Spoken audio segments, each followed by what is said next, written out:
what I'm doing now is this thing I can't tell you about right yet, which I might be able to tell you about next week, but which I'm more excited about than anything I've ever done, by the way. Uh, the YouTube podcast, I like podcasts. I do like them. But, I came out here today and spent about the same amount of time as I would on a podcast, right? And if I'd gone and done my own podcast, there's no money in that. I mean, after you do 20 or 30 of them, you go, where's the money? Like, how come nobody's figured out how to monetize this shit? So you kind of go, after a while, when it's costing you money to do something, you start going, you know what? I'm not difficult or anything, but I got to make some money, like at least cover my gas. So I haven't done that for a while, but James DeFiore wrote the story in the paper which exonerated me over this whole relationship bullshit I went through for 5 years. I had a gag order for 5 years. I couldn't even tell the truth about what happened. Once I was able to do that, and James DeFiore did the story, and I went on Dean Blundell's podcast, my whole life turned around in 3 days. Dean Baxendale signed me to a book, and he's the biggest independent publisher probably in North America. He's got a book out now called Willful Blindness, which is mind-blowing about Canada. But he signed me to a book deal, and I said, great. He said, well, you're going to need a ghost or a co-writer. I said, you know what? I want James DeFiore. He wrote the article that exonerated me, and I want to pay the guy back. So it's a 50-50 deal between me and James and the publisher. And we got about 8 chapters done, and it's called Mike Drop, only M-I-K-E. And the cover is going to be a mic with a spotlight on it dropped on the ground with a stool. And I like it because it's basically what happened to me. I couldn't believe how many people ran for the hills when I was accused. I also couldn't believe how many people stood by me, and those are the people who will be my friends for the rest of my life, who knew that there was no way I would ever stalk anybody. They just knew it. And I'm not going to attack the person that I was with. It's not the right thing to do. Like I told you, I always defer to women. But boy, by God, the Crown Attorney who put me through hell, and Kevin Donovan at the Toronto Star who killed my mother with his bullshit story, they're going to get it. And the Canadian justice system's going to get it. Because there's something really wrong out there right now. There's something really wrong where just an accusation ends your life.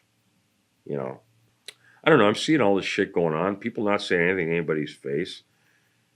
And I'm looking at a world now, Bill, and it got nothing to do with my age. It's got to do with where I come from. I mean, when I was a kid and you were a kid, if you got bullied, a guy had to walk up to you and punch you in the mouth.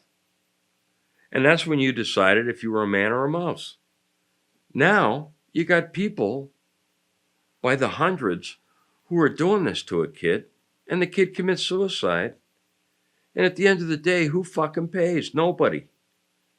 That's wrong. That's a bad world. Like, that to me is the most evil thing ever. And anyway, this book is going to tell you where a lot of bodies are buried, but it's also going to encompass things that happened in my childhood that I thought were great. The way I was raised, the way my brothers were raised, It's just, here's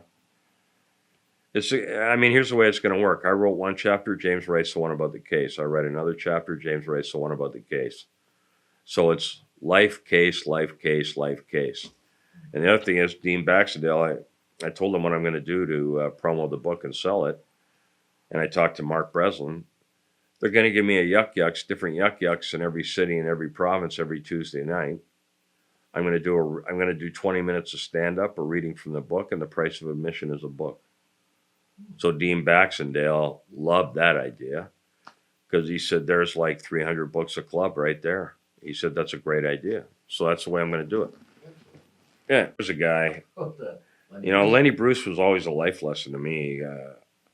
Some guys are still blown away by the fact that I'm a lifelong abstainer from everything, right? And I'm not holier than thou about it.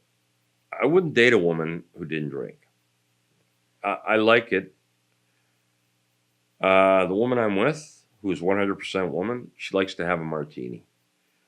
And to me, that's the greatest thing in the world because if she gets a little tipsy, she's cute as hell. And it's my job to make sure she's safe. And that's the thing with me. I always gotta have a job. Even if I'm out to a movie, I gotta have some kind of job to do, or else I'm kind of lost. That's the way it's always been with me. That's why that 5 years nearly killed me. Nearly killed me.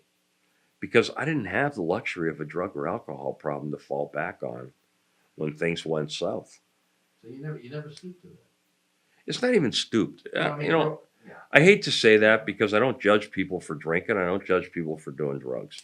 I'm sorry, you never found comfort with it. Never could find comfort in it. The only comfort I've ever found, like the woman I'm with loves this about me. She goes, some people go to bars, some people go to a drug dealer.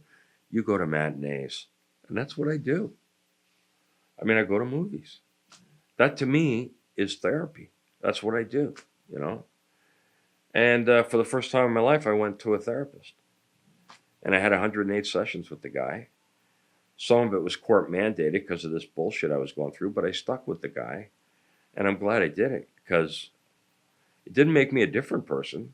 It made me the best version of the person I can be. And I never thought that would happen because I'm Irish, man. It's like that line in The Departed. The Irish are immune to psychotherapy. Because you're so used to lying to yourself all the time that lying to a fucking guy who's making $200 an hour off you is nothing, you know? And I realize now that therapy is a good thing for people. It made me a better man.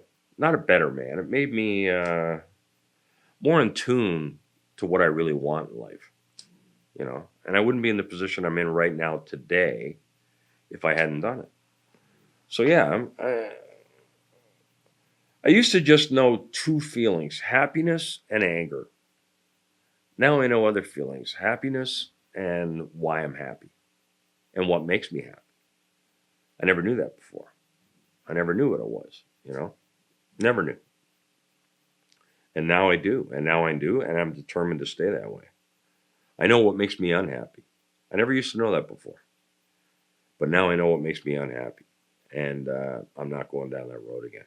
No way, not for anybody. Even during the show, there were times when I was unhappy because everything wasn't coming together. You know, my personal life wasn't aligned with my professional life. Now I know how to make them. Now I know how to align both of them, which is the only way to truly be happy, in my opinion.